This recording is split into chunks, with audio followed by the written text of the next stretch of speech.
Gracias, buenas tardes. Qué gusto estar en este encuentro del pre-EUC. Quiere decir que todos los que están aquí vamos a vernos dentro de 8 días, ¿no? En el EUC, ¿no? Entonces vamos a comentar solo algunas cosas ahora como para ir tomando ritmo, ¿verdad? Y prepararnos a este encuentro. Vamos a tratar brevemente sobre una cosa que nos importa a todos, porque vamos a hablar de nosotros mismos, ¿no? O sea, a ustedes no les importa mi vida, pero vengo a hablarles de mí, ¿no? Aunque por otro lado también vengo a hablarles de ustedes, así que vamos a entendernos bien, y no tendremos que revelar ninguna cosa personal, ni intimidades, ni nuestras muchas virtudes, ni nuestros muchos pecados, ¿no? Eso lo vamos a dejar para el contacto que tenemos cada uno con Dios, con las personas que nos ayudan, que nos orientan, ¿no? Pero vamos a hablar de ustedes y de mí. Entonces, si les parece, podemos tratar ese tema porque nos afecta profundamente lo que vamos a decir hoy. Espero de algo sirva lo que digamos, ¿verdad? Si la máquina nos ayuda, nos acompañará. Si no nos ayuda, lo hacemos sin ella, que tampoco es que sean indispensables, ¿no? O sea, la rebelión de las máquinas, como parece como una película, ¿no? Pero... gracias. Bueno, pues el tema que vamos a hablar hoy hemos titulado El ser humano y su destino, ¿no? Y me gusta mucho esta frase, quizá la he repetido en algunas ocasiones. Es una frase del Papa Francisco que a mí personalmente me gusta mucho. La pronunció en Irlanda en el Encuentro Mundial de las Familias y dice: Dios tiene un sueño para nosotros y nos pide que lo hagamos nuestro. O sea, Dios que conoce todo, la situación y la historia, y que no se le escapa nada, y que en su mente así está contemplado cada momento de la historia, veía la situación de nuestro tiempo de tanta desorientación y de tantas dificultades, de tantos problemas, y entonces el pobrecito que nos quiere tanto y que buscaba la manera de solucionar, se le ocurrió una cosa formidable. Se le ocurrió mandarte a ti, ¿no? Dijo: ¿cómo voy a hacer, ¿no? Para poner un granito en la construcción de un mundo tan complejo? ¿Cómo lo voy a hacer para tratar de solucionar tantos problemas como hay en ese momento de la historia? Ya sé, ¿no? Y entonces lo estuvo pensando, lo estuvieron dialogando. Ya ven que ellos son 3, ¿no? Y ellos platican todo, ¿no? Y se ponen de acuerdo en las cosas, ¿no? Y se llevan bien, ¿eh? No es que les cueste tanto trabajo así como ponerse de acuerdo. Y entonces te pensó a ti, y pensó así, soñaba, ¿no? Y se imaginaba ese momento en que tú ibas a nacer, cómo ibas a ir creciendo y todo aquello. Y entonces ese es el sueño de Dios. Ahora a ti te toca descubrirlo e irlo haciendo realidad. Él, con tanta ilusión y con tanta esperanza, fue plasmando cada aspecto de tu persona, ¿no? De tu biología, de tu personalidad, también de ti, de tu interioridad. Y entonces ahora te toca a ti, dice el Papa, descubrirlo y hacerlo tuyo, ¿no? Hacerlo vida. Dios tiene un sueño para ti, para mí, y nos pide que lo hagamos nuestro. Pues hagamos nuestro ese sueño, ¿les parece? Déjenme empezar con una cosa. Es una frase un tanto machista, y a ver si no resulta contraproducente empezar con eso. Pero bueno, la voy a cambiar un poquito, no, a ustedes me perdonarán. En la ciudad de Granada hay un cerro que se llama el Suspiro del Moro. Hay una tradición antigua que dice que allí Boabdil, el sultán, después de que fueron expulsados los moros por los reyes católicos, volteó, miró la ciudad y se puso a llorar, ¿no? Miró lo que perdía y se puso a llorar. Y entonces su madre, la sultana Aisha, le dijo: no llores como hombre lo que no supiste defender como mujer. Bueno, la frase fue distinta, ¿no? Pero en este tiempo creo que se tendría que decir así. Ella le dijo: no llores como mujer lo que no supiste defender como hombre, ¿no? Pero también queda si decimos: no llores como hombre lo que no supiste defender como mujer. Gracias. Es un placer para que nadie se le ocurra ir a rayar mi casa el miércoles que viene.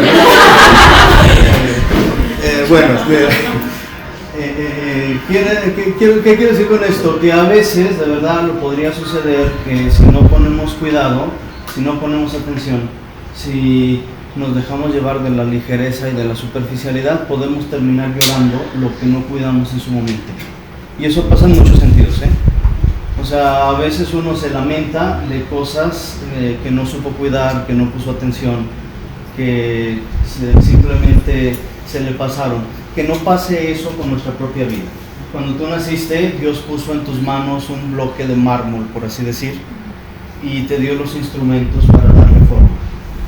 Puede ser que te conformes con ponerle una tela encima, cuidarlo, ¿no? Ponerle flores, pegarle estampas, ¿no? O también podría ser esta la posibilidad de irlo cincelando todos los días, de tomar el marro, de tomar el cincel, de irle dando forma, ¿no? de irlo moldeando. Eso es lo que nos pide a ti y a mí, ¿no? La providencia, eso es lo que nos pide a ti y a mí también la historia. Que no terminemos algún día lamentándonos, ¿verdad?, de haber desaprovechado el tiempo, de haber dejado pasar las oportunidades. Miren que en el último día de nuestra vida, sitúense así idealmente en el último día de su vida. Imagínense, ¿no?, que están ya para morir, muy viejecitos. Tengo una tía que dice que no quiere llegar a vieja, ¿no? Es que yo no quiero llegar a vieja, y digo, ya Dios no le concedió eso. Ya, asimile que Dios ya no le concedió ese deseo, ¿no? Pero imagínense que ustedes también, ¿verdad?, están ya viejecitos, ¿no?, a nada de morirse, y que aprovecharon bien su tiempo, ¿no?, desarrollaron las virtudes, pues, prepararon bien, ¿no?, también las relaciones, se enamoraron, formaron una familia sobre bases sólidas, tuvieron sus hijos, los educaron bien, tienen un buen trabajo. Entonces imagínense en ese momento de la vida donde uno está a punto de entregar cuentas a Dios. De todo eso que hayan hecho bien, estoy seguro no se van a arrepentir. ¿De qué se arrepiente la gente en el último momento de su vida? Y no solo en el último momento, también en otros muchos, de lo que no hizo, de lo que desaprovechó, de lo que dejó pasar, de cuando se dejó llevar, de cuando no fue fiel a su conciencia, perdón. Ajá, sí, cuando lastimó a sí mismo o a Dios. Exactamente, cuando se hizo daño, ¿no? Hay gente que nos hace daño, pero el peor daño nos lo podemos hacer nosotros, porque solo nosotros tenemos acceso allí, a esa dimensión nuestra, donde nadie más lo tiene, ¿no? Entonces, no vaya a ser, ¿verdad?, que algún día tengamos que estar llorando como hombres lo que no hemos sabido defender como mujeres, ¿no? La vida nuestra no se realiza espontáneamente. Yo tengo un gatito ahí enfrente de mi casa y uno dice, ay, qué gusto de hacerse el gato, ¿no? ¿Ustedes han visto? No sé si tienen, pero debe ser la cosa más justa del mundo, ¿no? O sea, la vida no se realiza espontáneamente como la de un gato, ni como la de una planta. O sea, una planta necesita unos cuantos elementos y crece y se pone bonita. O sea, con unos cuantos cuidados la planta se desarrolla. La vida humana no se realiza espontáneamente, es siempre una cuestión abierta, es siempre un proyecto incompleto que es preciso seguir realizando. La pregunta fundamental de todo hombre y de toda mujer es ¿cómo vivir? ¿Cómo llevar a cabo este proyecto de realización? ¿Cómo se aprende el arte de vivir? ¿Cuál es el camino que me conduce a la felicidad? La educación, y a su manera también la evangelización, quiere decir responder a esta pregunta fundamental. Ayudar a las personas a encontrar el arte de vivir. Cuando Jesús dice, yo soy el camino, la verdad y la vida, cuando dice, yo he venido a evangelizar, lo que dice es, yo tengo la respuesta a su pregunta fundamental. Yo vi en una iglesia que decía, Jesús es la respuesta. Y yo pregunté a una señora, oiga, ¿y cuál es la pregunta? Y la señora no entendió. no entendió de que yo intentaba hablar. Pues hablaba de esto, ¿verdad? La pregunta fundamental de todos nosotros es cómo llevar adelante este proyecto de realización. ¿Cómo le hago para que al final mi vida me deje contento? O sea, no se trata de cortarles las alas, ¿verdad? Al contrario, se trata de ponerles a unas aún mayores. Lo que quisiéramos, para eso estas reuniones, para eso el encuentro de universitarios, etcétera, es que al final su vida les deje contentos, satisfechos, felices, ¿no? Entonces se trata precisamente de encontrar, porque hay muchas respuestas hoy que se proponen a esta pregunta, ¿cómo vivir? Pero no todas las respuestas son igualmente válidas. Hay incluso a veces propuestas peligrosas, ¿no?, que toman a la gente como materia de laboratorio para experimentar algunas propuestas riesgosas, que se aprovechan del sufrimiento de algunas personas para llevar a cabo proyectos ideológicos, ¿verdad?, que van a terminar haciendo una generación más manipulable. Hay gente, yo no lo sé en Cuaresma me hice el propósito de no ver las mañaneras del presidente. Toda la Cuaresma no he visto nada, no sé qué, no es que sea como muy aficionado, ¿no?, a estar ahí todo el día. Pero el otro día me dijo una persona que había dicho hace unos días, perdónenme que traje el tema, pero nos va a servir, que había dicho que a él la gente crítica y la gente más formada como que no le interesa, ¿no? Que él trabaja para las personas que tienen la mente en blanco. Hombre, ustedes saben que la gente poderosa luego tiene estrategias también para que la gente hable de lo que ellos quieren que hablen, ¿verdad? Y ellos hacer otros asuntos y dedicarse a sus cosas, ¿no?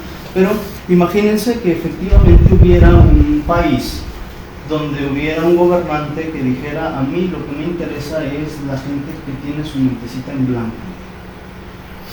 Yo no sé, ¿verdad?, si se puede entender cómo a mí lo que me interesa, ¿verdad?, es que haya personas a las que fácilmente se les pueda mover, a las que fácilmente se les pueda manipular, no lo sé, uno es mal pensado, pero eso podría suceder. No digo que esa sea la intención, ¿verdad? A lo mejor la intención era simplemente dar de qué hablar y ya, ¿no?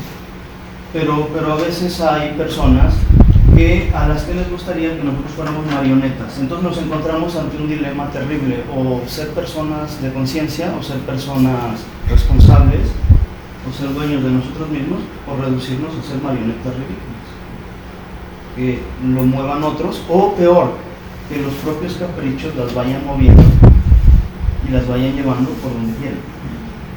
Es el drama de nuestra generación, una generación que se ha tragado la idea de que es libre, ¿no?, y a veces es más esclavo, más presa, ¿no?, de nuevas formas, a veces sutiles, otras descaradas, de esclavitud moral o psicológica.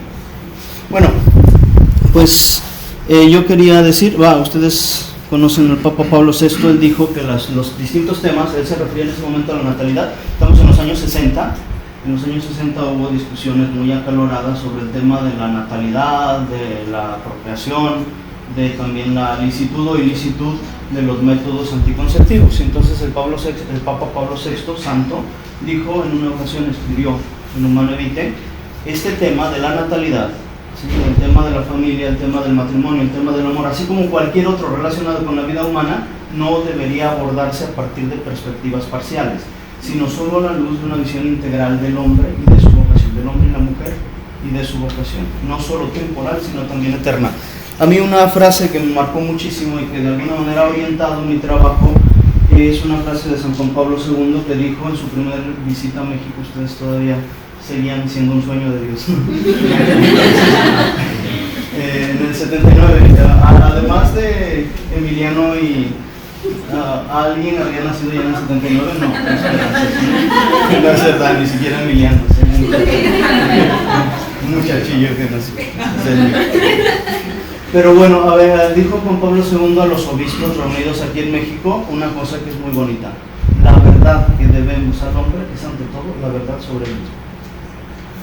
Porque una de las más vistosas debilidades, fíjense, una de las más vistosas debilidades de la situación actual consiste en una inadecuada visión del hombre sobre sí mismo. Nunca, les dijo Juan Pablo II, nunca se había hablado y se había escrito tanto sobre el ser humano, y nunca había habido al mismo tiempo tanta desorientación, tanta confusión, tanta mentira. O sea, nunca se había hablado tanto sobre nosotros los seres humanos, ¿verdad? Y al mismo tiempo nunca había habido tanta desorientación y tanta mentira.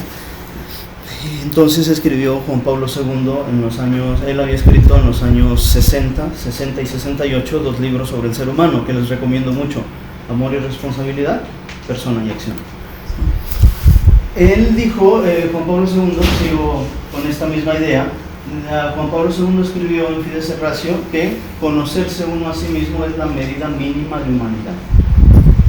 O sea, el mínimo para mantenernos humanos es conocernos a nosotros mismos. Y nos cuenta un poquito porque esta es una frase, ¿no?, que se relaciona mucho con la historia de Sócrates. Ustedes han oído hablar de Sócrates, uno que era muy delgado, que yo solo sé que no cenaba. Han oído un poquito de la vida de Sócrates. Bueno, Sócrates, le fueron al oráculo en tiempos de Sócrates a preguntarle. Ustedes saben cómo funcionaba el oráculo. Era una señora que hacía las veces de sacerdotisa y otros sacerdotes también. Esta señora, la pitonisa, consumía una sustancia tipo peyote o algo así, nada más que griego, entonces, un poquito más caro, ¿no? Pero es como el peyote nuestro, o sea, tenía los mismos efectos, ¿no? Y entonces esta señora consumía esa sustancia, caía en una especie de éxtasis y empezaba a decir cosas. ¿Se han emborrachado poquito? Algo así, ¿no? Algo así. Ojalá que no, pero lo habrán visto, ¿no? Por lo menos en una película, ¿no? Entonces, algo así funciona, ¿no? Se consumía la sustancia y la señora empezaba a decir cosas. Y entonces los otros que estaban allí escuchando tomaban nota de esas cosas e intentaban darle algún sentido, ¿sí? Fueron a consultar al oráculo y les dijeron: ¿quién es el hombre más sabio de esta generación? Y el oráculo dijo: Sócrates. Ya se imaginarán lo famoso que empezó a volverse Sócrates. No es como darle 1 millón de likes así de una, ¿no? A una publicación de alguien, ¿no? Y entonces la gente empezó a ver a Sócrates, venía Sócrates, ¿verdad? Y la gente hacía deferencias y demás, ¿no? Y entonces Sócrates no entendía en qué sentido él podía ser el hombre más sabio, y fue él mismo a consultar al oráculo. Le preguntó qué significaba. Él sabía que los dioses no se equivocaban, pero no entendía por qué los dioses afirmaban aquello. Y entonces el oráculo a Sócrates le contestó con unas palabras que estaban esculpidas en el dintel del templo de Delfos, de Apolo en Delfos, que dice así: conócete a ti mismo.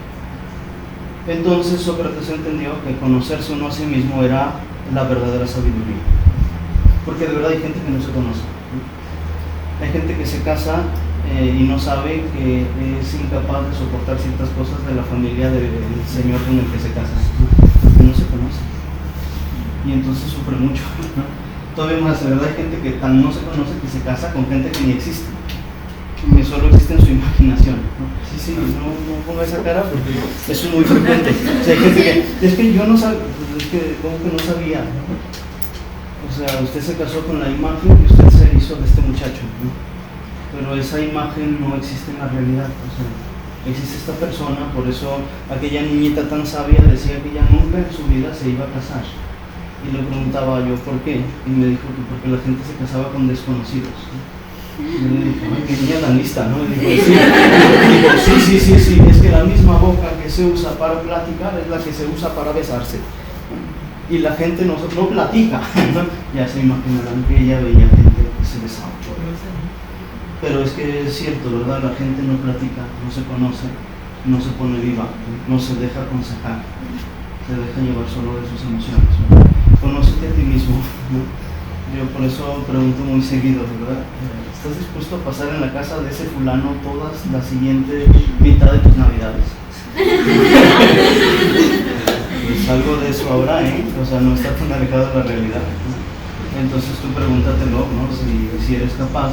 Conócete para que te respetes y exijas respeto. Conoce lo que vales, ¿no?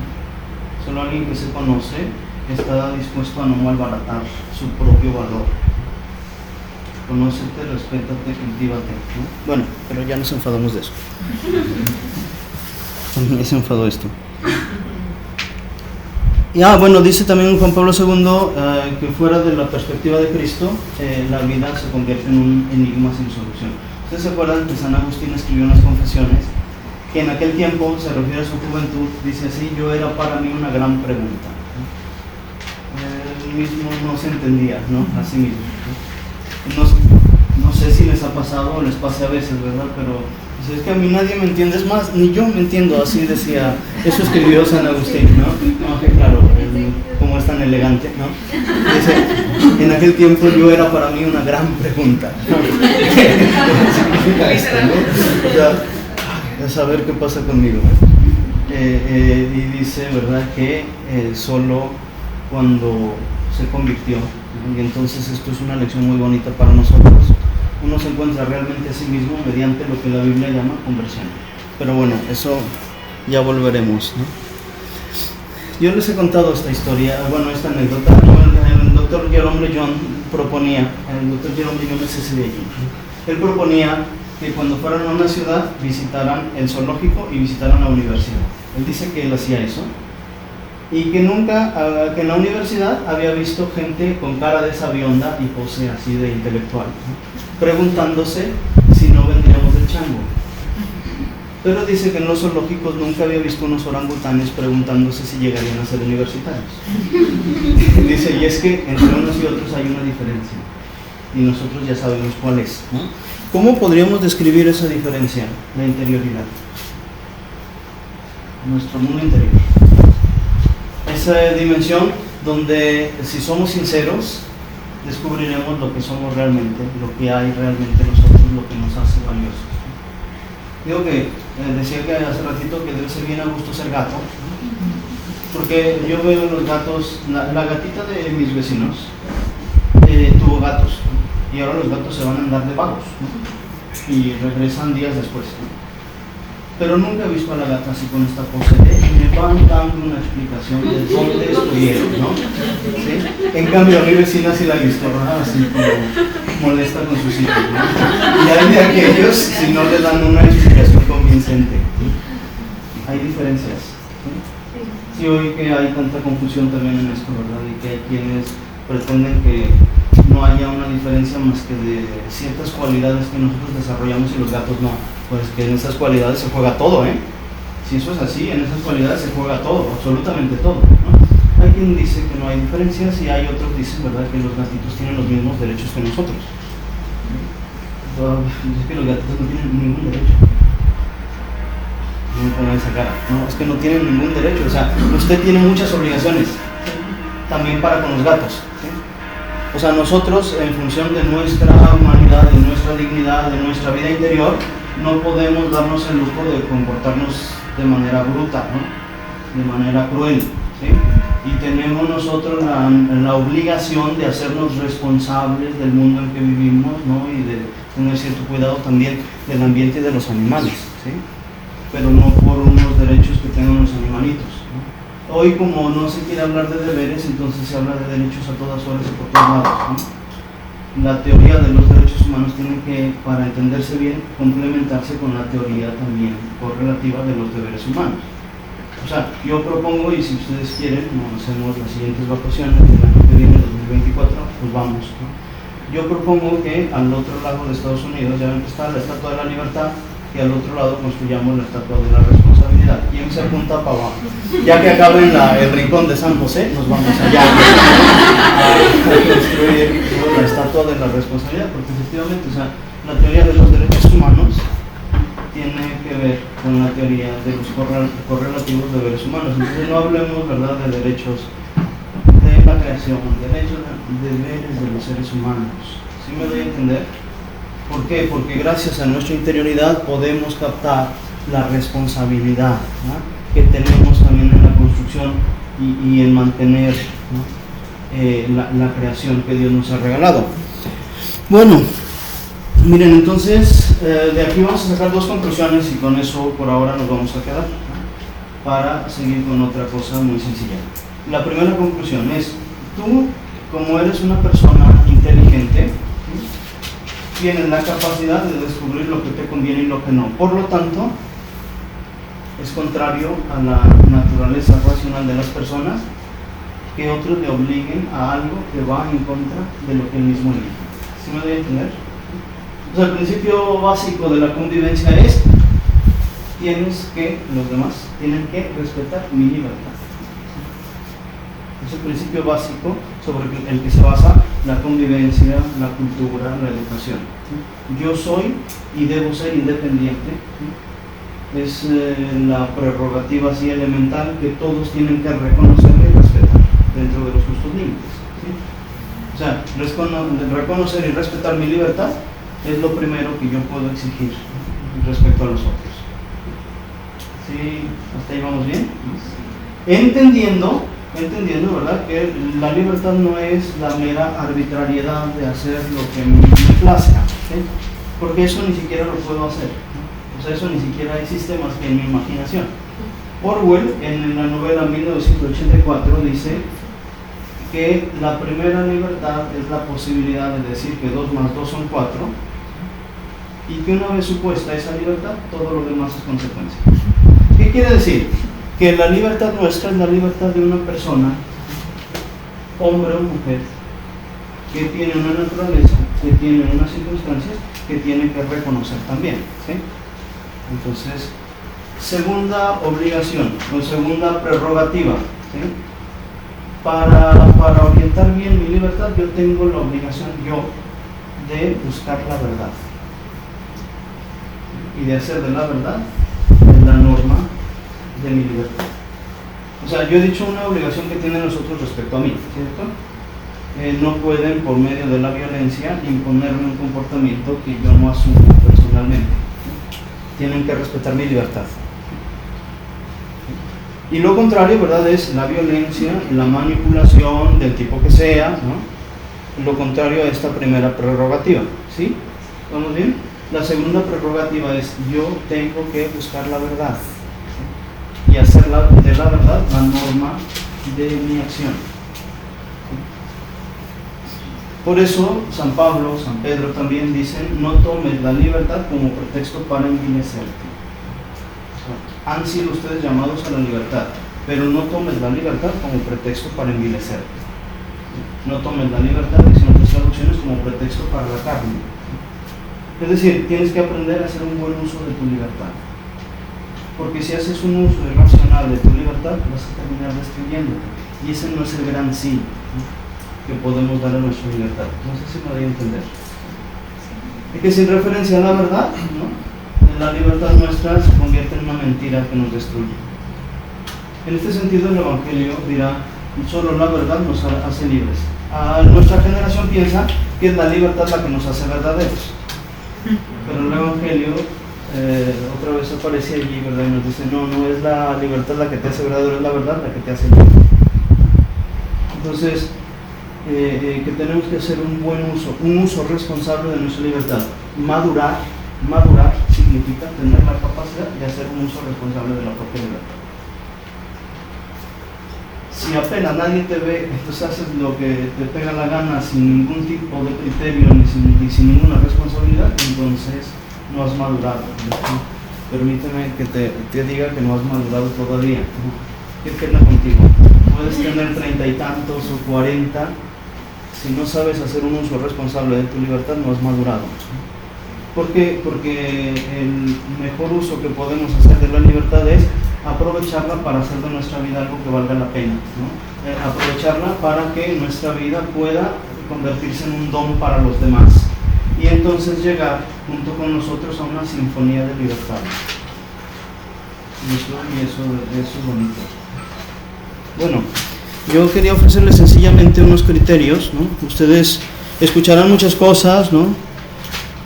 Todos los días. Esto no lo vamos a hacer.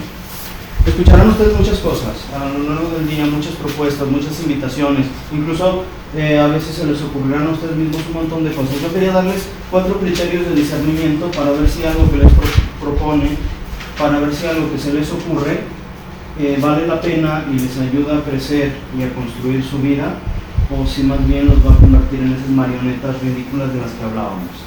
4 criterios de discernimiento.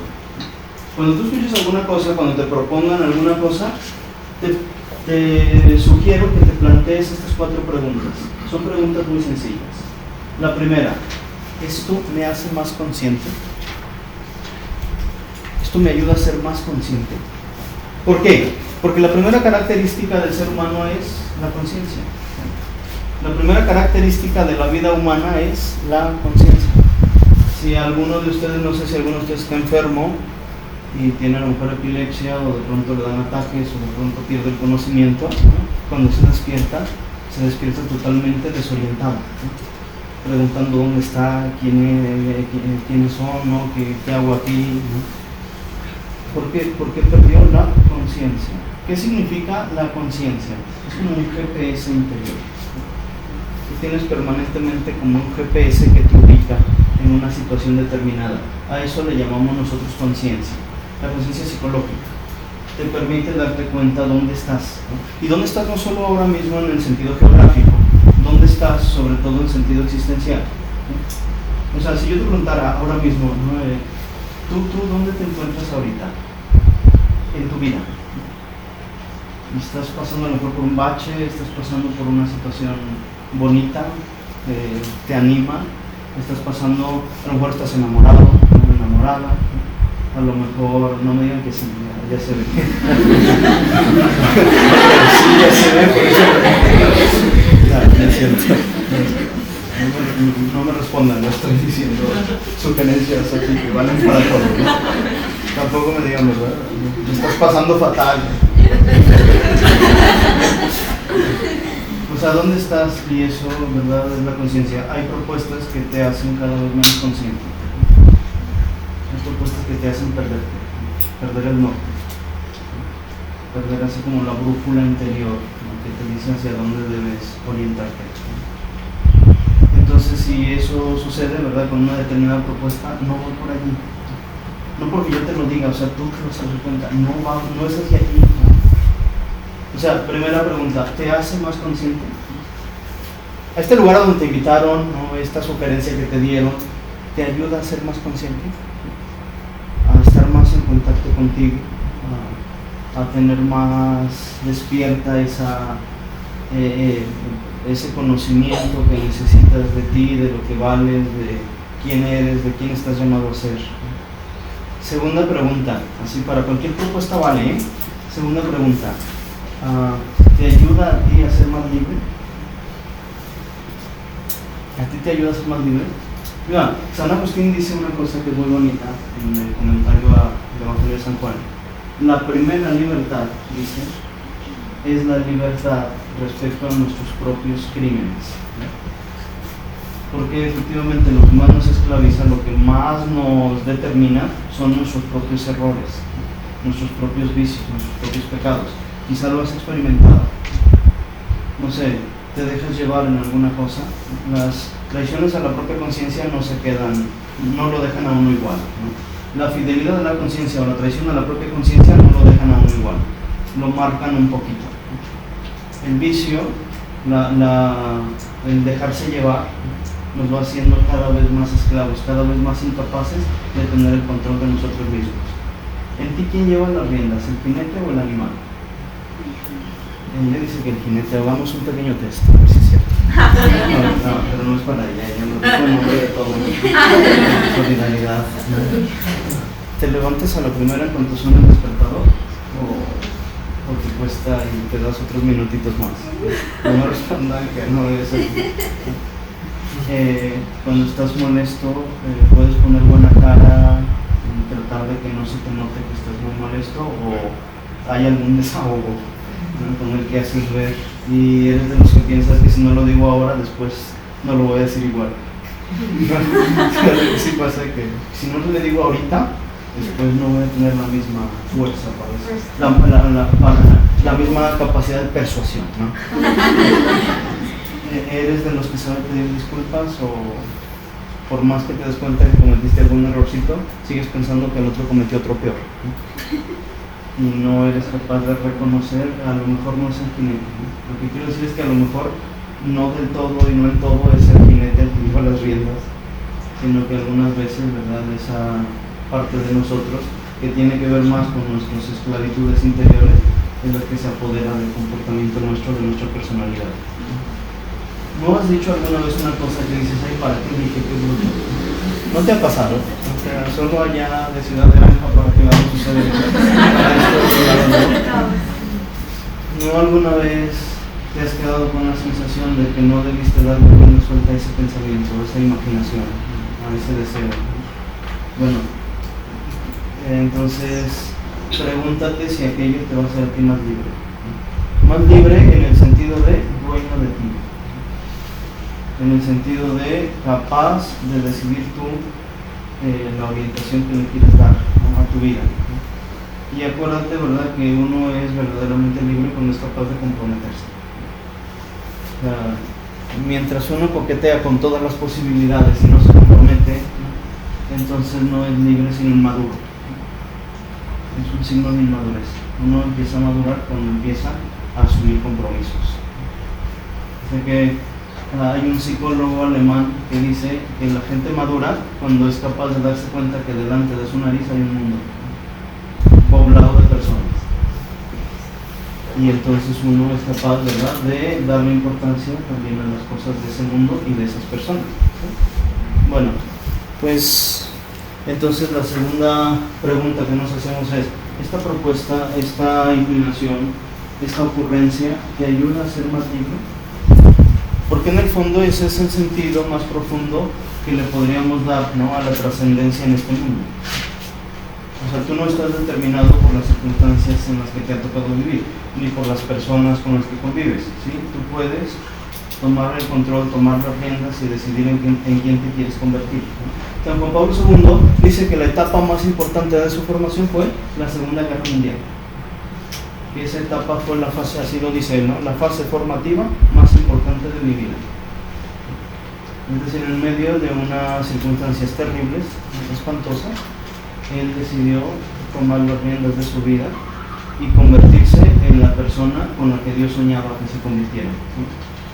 A lo mejor entre sus circunstancias y las nuestras hay notables diferencias en ese sentido, ¿no? Él para ese momento había perdido a su mamá, a su hermano Edmundo, a su hermana Olga, a su papá Carlos, ¿no?, y se quedó solito, ¿no?, a los 18 años. No sé, igual hay algún caso aquí parecido, ¿no?, pero creo que en la mayoría de los casos nuestras circunstancias serán un poquito más prometedoras que la de aquel pobre muchacho que a esa edad ya se quedó solito, ¿no?, en medio de una guerra, ¿no?, en un país dominado por unos criminales.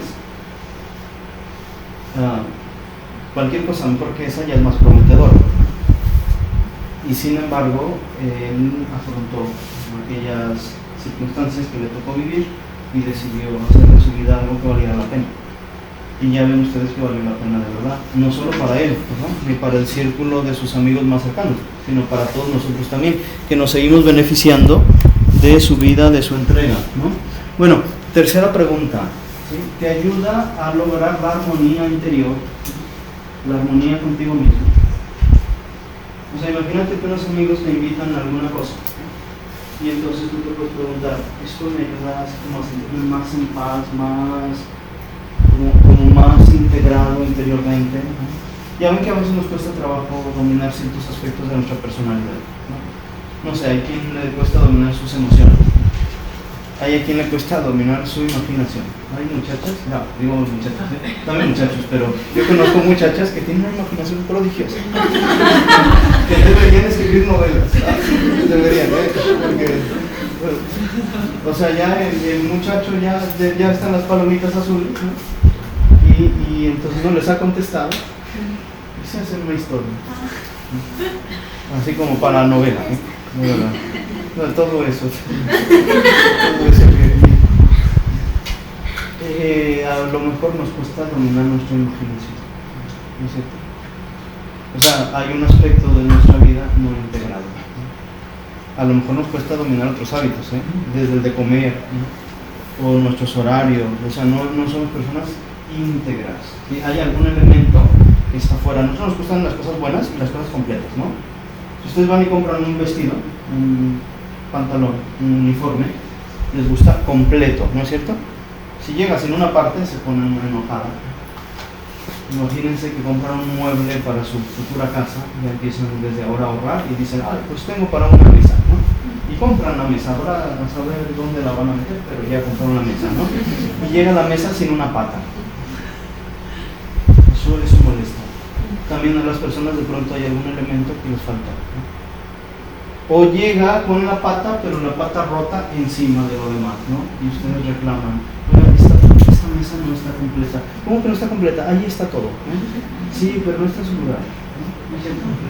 Si les mandan el vestido así, sin una parte y un pedazo de tela, del mismo color y todo, ¿no? Y ustedes dirán, pero es que no está bien el vestido, ¿no?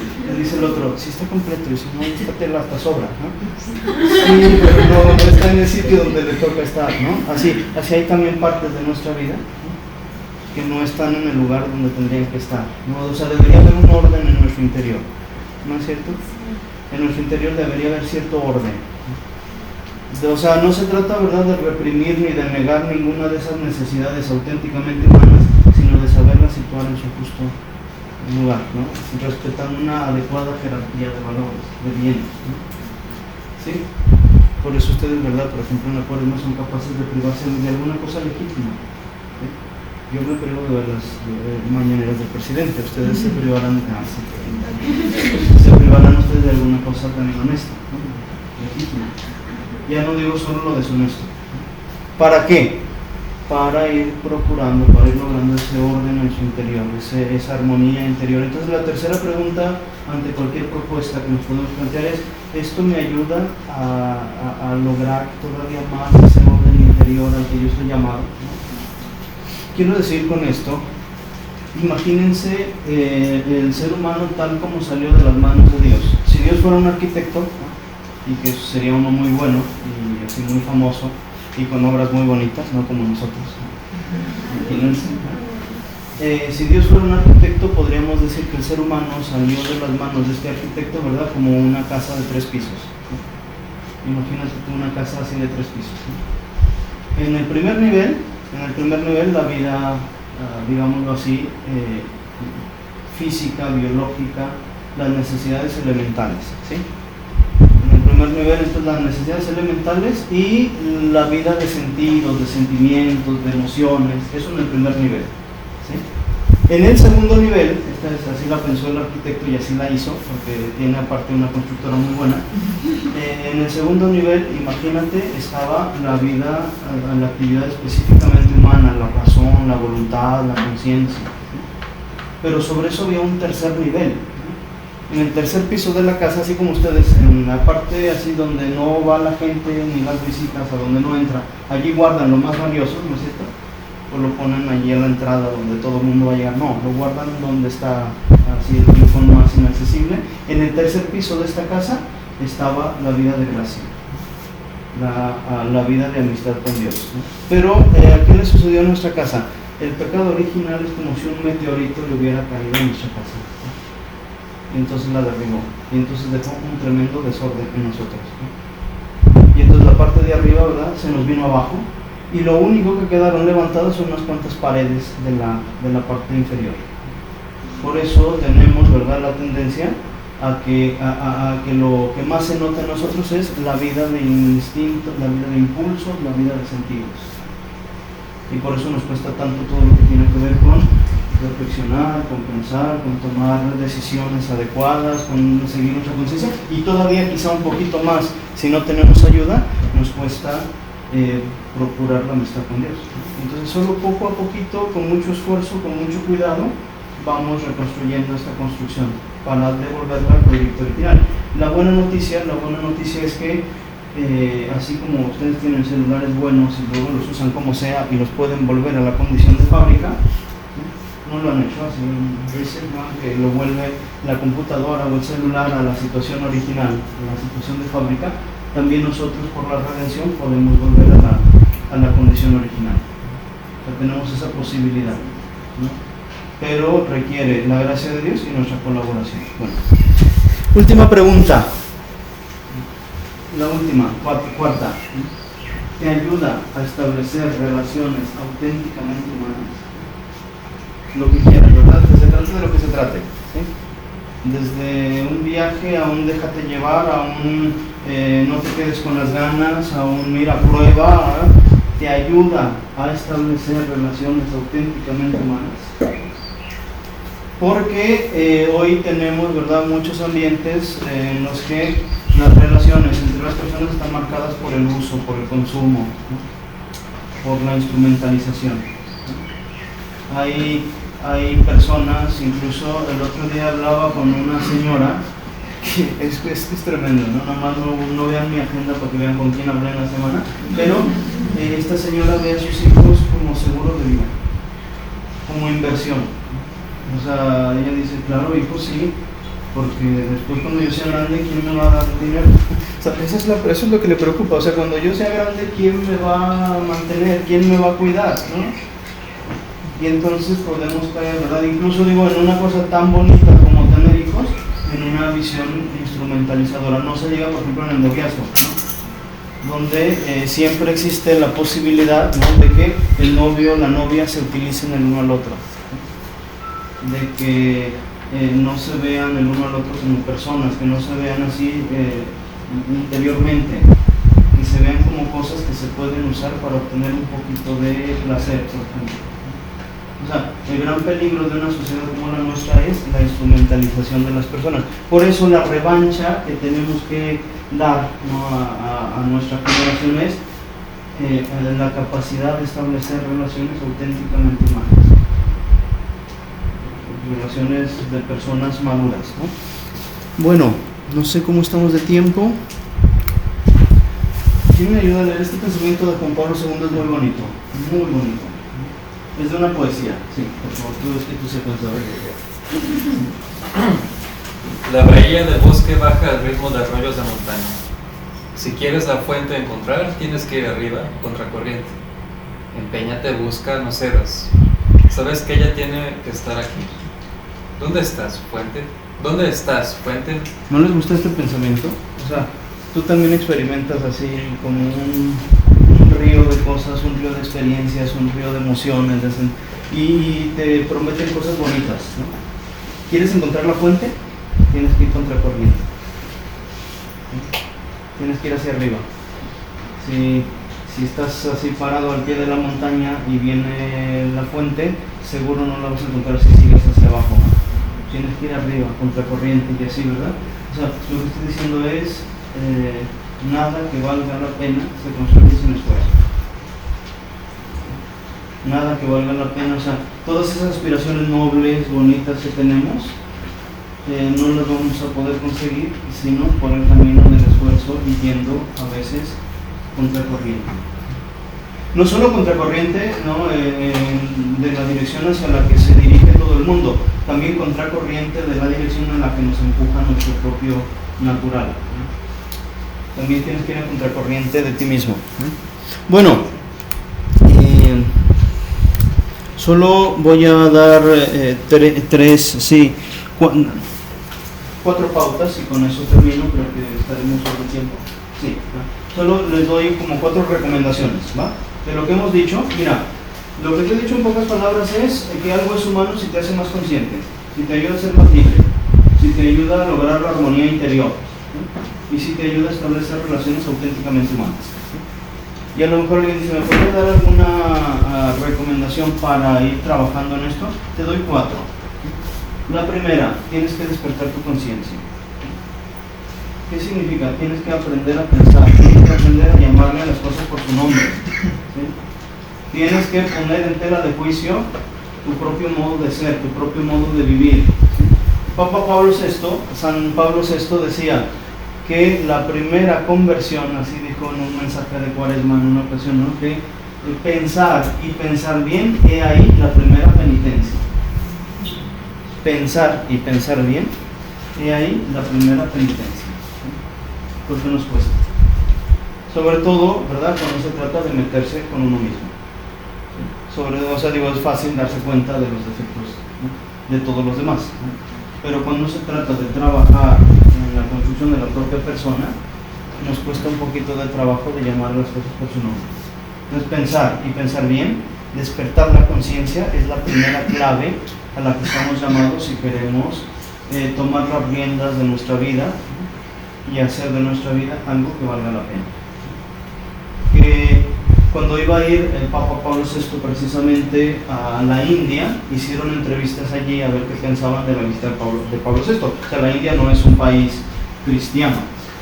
La India, decimos la India y pensamos en una señora que vende aquí en Chapu cosas. No. O sea, iba a ir Pablo VI a la India y entonces entrevistaron gente, ¿no? Gentes, ¿no? Y entonces entre las entrevistas fue a Gandhi, por ejemplo.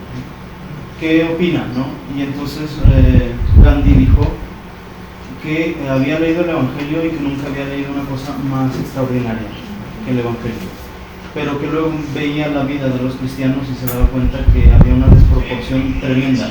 Dice, ellos nos critican, ¿verdad?, porque aquí entre nosotros se da la adoración, no sé, de ciertos animales, de ciertos entes naturales, ¿no? Dice, ellos se adoran a sí mismos. Y entonces contaba una anécdota que nos puede servir. Dice que una vez un maestro fue a un río y en ese río sacó una piedra, ¿no?, y que entonces partió la piedra y, oh sorpresa, por dentro estaba seca. ¿Por qué? ¿Aquella agua no servía para nada? No, por la dureza de la piedra.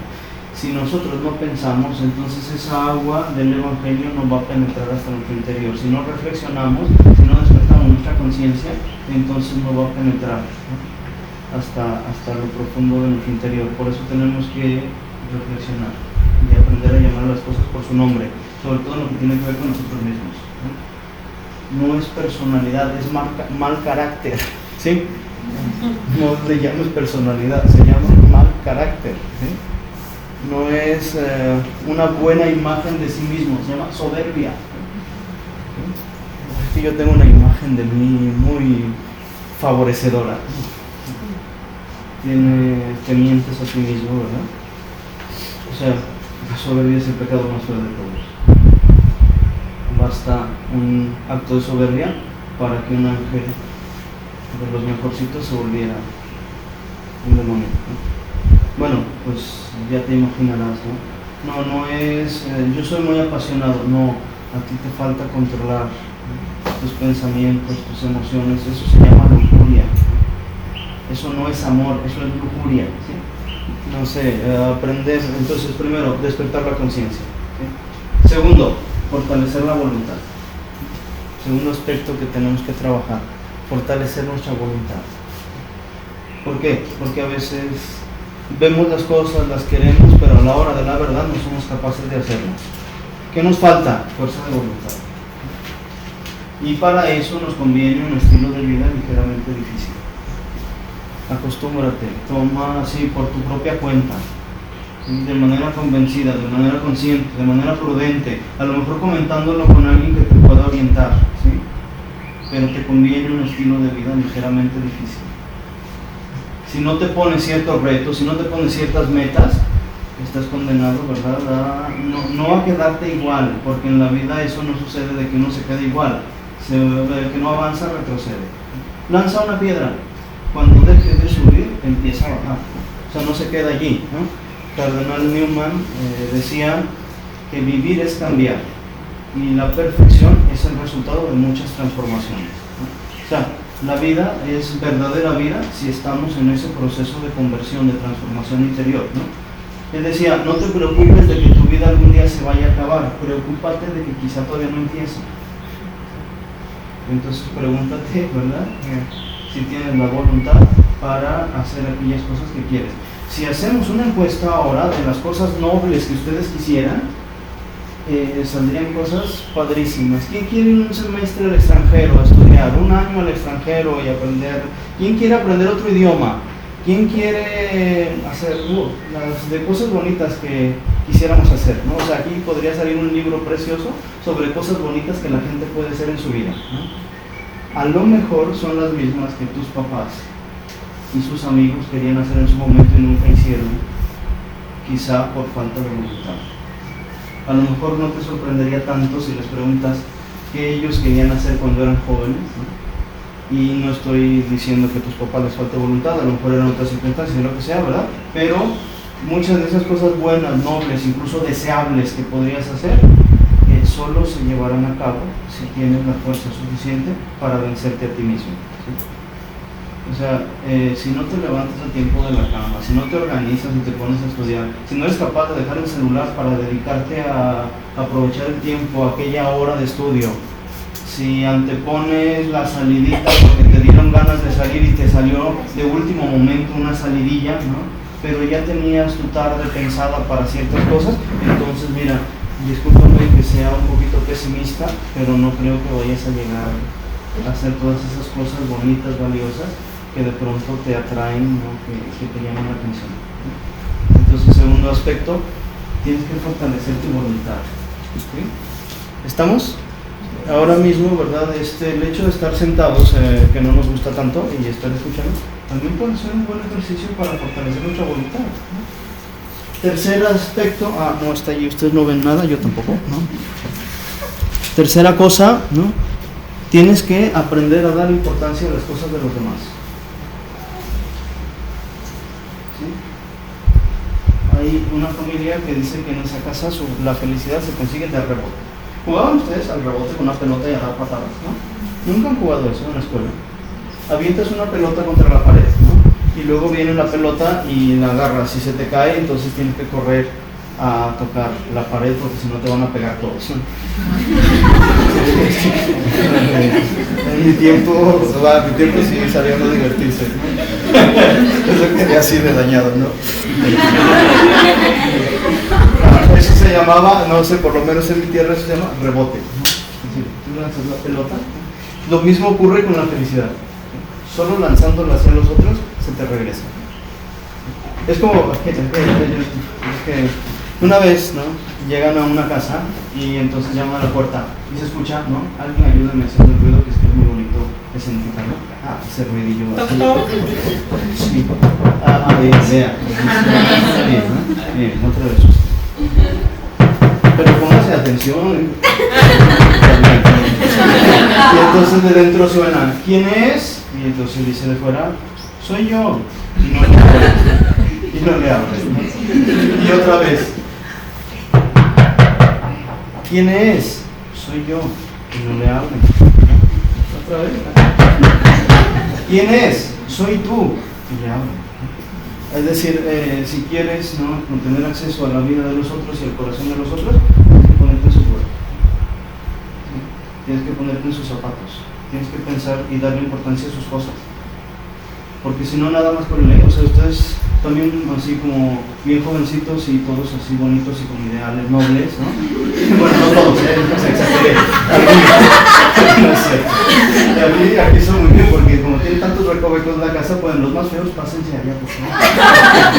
Es un tip para el siguiente último. Los más feos ya les ponen, no digan que es por eso, ¿no? Pero bueno, digo, ustedes son muchachos tan nobles, así con tantos ideales, pero a veces sí ocurre que incluso en las personas que uno más confía, las que uno más quiere, o sea, a veces no se dan cuenta ni siquiera de lo evidente de lo que la otra persona necesita o quisiera, ¿no? Dice un esposo a su esposa, así que está muy atareada, ¿no? Amor, te ayudo, y ella le dice, incluso con ese tonito que solo ella sabe hacer, nadie sabe hacerlo también, ¿no? ¿Necesitas algo? No. Pero ¿sabes? Alguien sabe hacer ese tono que a mí quizá no me sale tan bien. Bueno, si ocupas algo, me dices. O sea, hace falta desarrollar esa capacidad para ver lo evidente, ¿no? Pero que no es tan evidente si vivimos encerrados en nosotros. Si vivimos. Papa Benedicto, ¿verdad?, decía que en nuestro tiempo a veces tiene la tentación de no reconocer otro criterio más que el propio yo y sus caprichos. Y eso es feo. Y eso es la condición de un mundo muy cruel, muy inhumano, donde cada quien piensa solo en la satisfacción de sus apetencias.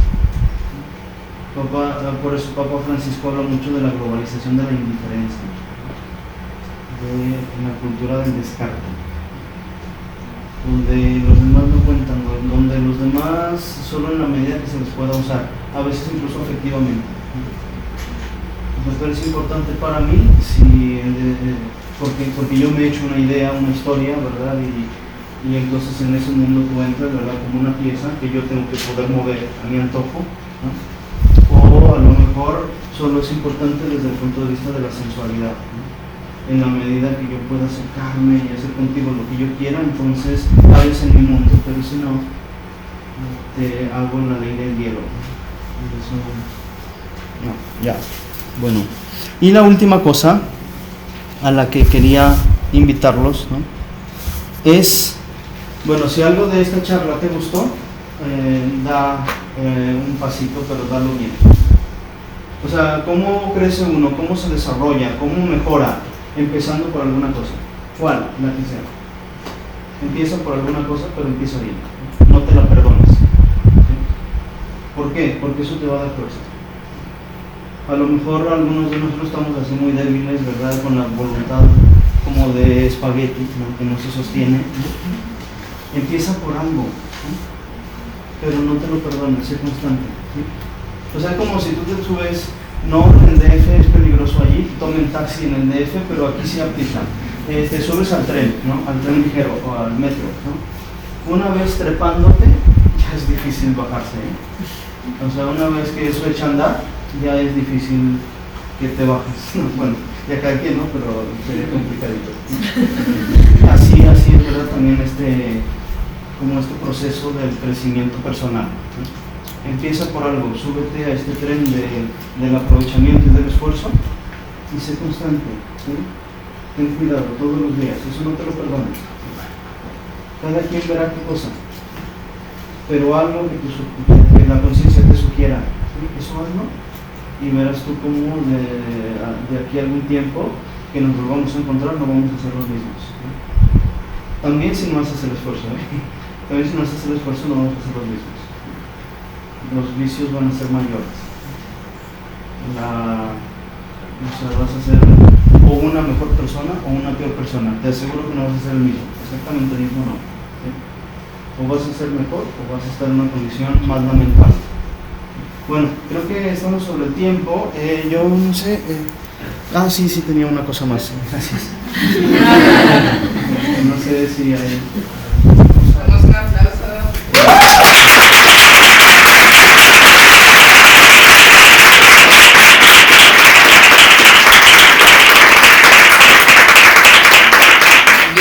No sé si anotaron ahí sus preguntitas, ¿sale? Les doy unos segundos para pensar, aprovechando que lo tenemos aquí. Esto es para mí, ¿verdad? Sí, sí. Me la tomo y era la de la misa. Pues así tan próximo que tenemos esta oportunidad, ¿no? En el EUC a lo mejor a veces nos da miedo el micrófono y tanta gente, ¿no? Ahorita que estamos, como dicen, en petit comité, pues aprovechar que lo tenemos aquí. Él me decía, ¿no? En atención a los que van a ir al PREUC y a los que van a ir al EUC, o sea, van a ser temas completamente, bueno, no completamente distintos, sino obviamente en la misma línea, pero no va a repetir lo mismo. Entonces no se va a decir, ¿para qué voy al EUC si ya sé de qué va a hablar, ¿no? Ya sé qué va a decir. Al contrario, ¿no? Vamos a complementar o a completar este rompecabezas, si lo quieres ver así, ¿no? Entonces, pues es muy rico todo lo que nos ha compartido aquí Adrián, ¿no? Aprovechar que tenemos pues toda esta sabiduría, ¿no? Aquí, entonces. Bueno, no sé, me gustaría saber, habló más que nada del destino y de lo que vendría siendo lo que debe ser el ser humano, pero para usted, ¿qué es el ser humano? A ver, se pregunta al licenciado Juan Pablo II y me gustó su respuesta y me la quedo. Un latido del corazón de Dios, un pensamiento de Dios. O sea, cada uno de nosotros es importante, cada uno es querido, cada uno es necesario. No somos un producto casual de antiquísimas evoluciones. No somos un animalito con unos instintos más desarrollados. Somos personas. Y por lo mismo, seres capaces de tomar el control de nosotros mismos y de convertirnos dentro de ciertos límites en lo que nosotros decidamos, dentro de ciertos límites, obviamente, ¿no? ¿Sí? Es decir, es aquel que solo se construye en base al uso que haga de su libertad. Se construye por dentro. Los padres de la iglesia decían que uno con su libertad se engendra a sí mismo. Es decir, te das una manera de ser. No sé si ustedes son parientes o no, simplemente se sentan allí, bien. No. Pero bueno, veo algunos, ¿verdad?, que están así, a lo mejor con su novia, o si no con su novia no se agarren la mano, pero digo, los veo, ¿verdad?, y veo así como de pronto se miran, y así, digo, o sea, tú puedes convertirte, ¿verdad?, en lo que esa muchacha quiere que te conviertas, o no, con el uso que hagas de tu libertad. Sí. Mi pregunta es, ¿cómo podemos ser y no nacer? Porque queremos hacer muchas cosas, pero no somos. Yo pienso que lo primero es aprender a reflexionar.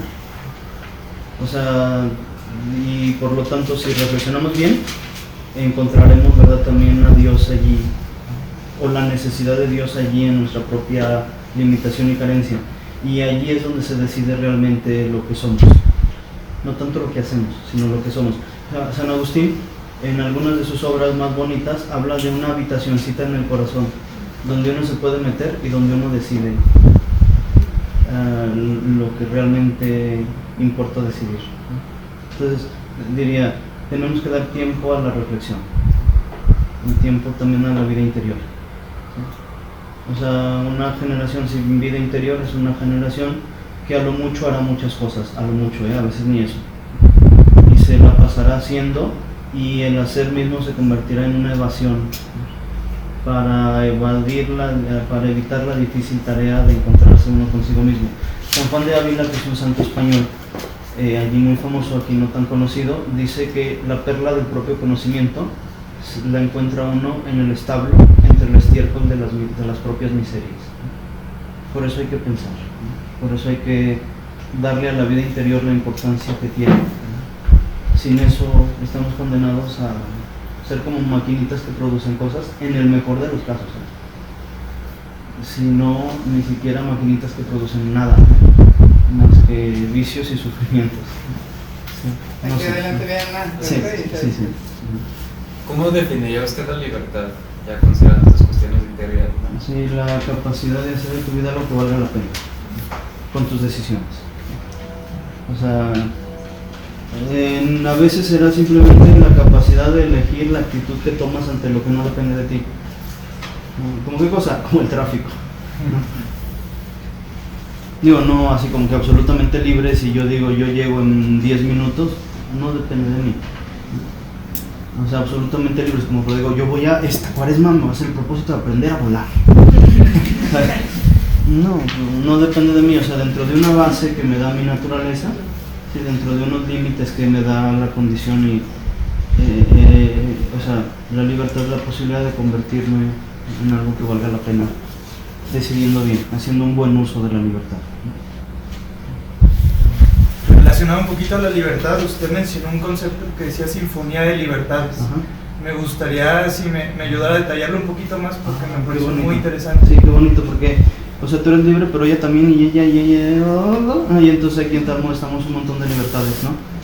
Y si entendemos la libertad como la capacidad de que cada quien haga lo que le dé la gana, ¿verdad? Nos vamos a sacar los ojos. Ya. ¿Y usted cree que se puede llegar a tener esa sinfonía de libertades? Yo no me dedicara a lo que me dedico si no creyera eso, ¿no? Es decir, creo que con un poquito de esfuerzo, con un poquito de cuidado, hay que reflexionar, a veces hay que renunciar a ciertas cosas. Toda reunión de personas supone hacer ciertas renuncias, ¿no? Ahora mismo, ahora ustedes han tenido que renunciar a tirarse en el sofá, que a lo mejor si estuvieran en su casa estarían en otra posición, con otra pose, en otra actitud. Toda reunión de personas supone hacer ciertas renuncias. Lo único, ¿verdad?, es nunca renunciar a lo esencial que motiva la reunión de las personas, ¿sí? Porque entonces sí, ese es el límite, ¿no? Para poder tener claro qué es lo que nos junta y nunca renunciar al motivo que nos junta. Y de ahí relacionar un poco conocernos a nosotros mismos, ¿no? Sí, saber y la naturaleza de cada cosa en la que nos metemos junto con otros. Por ejemplo, tú junto con otras personas, con una, ¿no? En concreto con una, vas a formar una familia, ¿sí? Un matrimonio para formar una familia, ¿sí? O sea, que nunca se te olvide para qué te juntaste con esa persona, ¿sí? Porque entonces ya no van a salir las cuentas. O sea, va a haber ciertas renuncias, a lo único que no pueden renunciar ni tú ni ella es al motivo que los unió. Pregúntame cuál es ese motivo, no seas gacho. Pregúntame. ¿Cuál es ese motivo? Bien. Qué bueno que me preguntas, ¿no? O sea, te agradezco tanto la pregunta, lo que me da ocasión el motivo que los unió es la perfección de cada uno, porque solo juntos podían llegar a la altura moral a la que se sentían llamados. O sea, solo el otro era el colaborador, ¿no? Que podía ayudar a sacar lo mejor de ti, ¿sí? Y la otra cosa, ¿verdad?, a cuidar el bien de la relación, ¿sí? Y por lo tanto el bien de la familia, ¿sí? Sí. Tengo un comentario y a lo mejor también petición de si interpreté bien lo que estaba mencionando. Ya ve que está la frase del oráculo de Delfos de conócete a ti mismo. O sea, yo tenía una perspectiva de, incluso, bueno, se puede entender como que con conocerte basta, pero me gusta lo que completa Juan Pablo, que no basta solamente con que tú te conozcas y conozcas el universo como pues se puede pensar, ¿no?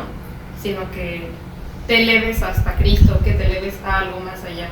Y siento que estamos en una generación, muchas generaciones convergen aquí, donde te dicen, pues, como que sí tu autoestima, sí tú, y ahí queda. O sea, más bien y todo lo demás se tendrá que compartir, pero, o sea, sí está como muy íntegro que sea, sí conócete, pero para que llegues a algo más, o sea, no te quedes nada más con que sacies lo que es tuyo, sino también entrégate al otro. Sí, le agradezco mucho, profesor Loas, que deberías haber tú explicado. Solo diré una cosa muy sencilla. No termina uno de conocerse hasta darse cuenta que vale uno la sangre de Cristo. O sea, yo tengo un amigo que fue al psicólogo. Ay, pobre hombre. por lo siguiente, ¿no? O sea, le recomendó y ahora lo tengo cada mañana, así, delante del espejo. 15 minutos, esa es la tarea, diciendo, yo valgo mucho. Y lo dice el espejo. Yo valgo mucho, 15 minutos, ¿no? Y le digo, tú vales la sangre de Cristo. Digo, si quieres espejo o si quieres un crucifijo, entonces te conoces realmente. Y entonces no estás dispuesto a malbaratarte y a dejarte usar de cualquier manera. Dice Juan Pablo II que si has entendido que nadie, lo que vales, has entendido toda la ética, por ejemplo, en materia sexual. Que si uno ha entendido lo que vale, ya tiene 10 en ética sexual. No quiere decir que ya la viva, quiere decir que ya la ha entendido. Tú vales la sangre de Cristo, ni oro ni plata, no dice San Pablo, la sangre de Cristo. O sea, imagínate. Con quien te mire como te mira Jesús, ahí es. Bien, una última pregunta. Bueno, un poco fuera de lo que explicó anteriormente, pero al final de cuentas, desde cualquier punto de la filosofía que se vea, la razón o lo que se busca como tal es alcanzar la eudaimonia. Principalmente, pues, bueno, vaya, una vida buena, ¿no? Para usted, ¿cuáles serían esos 3 puntos clave que definirían una eudaimonia completa? Digo, de alguna manera, no en un plano como muy sencillo y una aproximación muy simple. Quizá yo diría que son 4, no los que he dicho hace rato. La conciencia, porque tenemos 2 alternativas, o la alienación, o perdernos, o perder el contacto con nosotros y terminar de cualquier manera. El hijo pródigo, allí, en aquella situación un tanto miserable, tuvo la oportunidad de recuperar el contacto consigo mismo, ¿no? ¿Qué hago aquí? O sea, cualquier trabajador en la casa de mi padre está mejor que yo aquí. Al principio, ¿verdad? Pensaba que en la casa de su papá todos los días era lo mismo, ¿no? Pero también fuera de la casa de su papá todos los días era lo mismo, ¿no? Y ustedes a lo mejor saben de eso, ¿no? Llega el viernes, se van por la zona de Andares o de Chapu, ¿no? Se desvelan hasta las tantas, no sé cuánta cosa tomen ustedes, no, ustedes están aquí, pero y luego al día siguiente, ¿verdad? Desvelados con dolor de cabeza, de mal humor, ¿no? Molestos con todo el mundo, ¿no? Para esperar el siguiente viernes, ¿no? Y luego, como dice la película El ciclo sin fin, no hay una canción en una película que los ponen cuando alguien se quiere suicidar en el salón y luego los llevan a ver el Rey León para... No, ¿cierto? No, sí, los llevan a ver el Rey León después de una cosa traumática, ¿no? ¿Sí es el Rey León la película de ciclo sin fin? Sí, muy sí. Bien, gracias.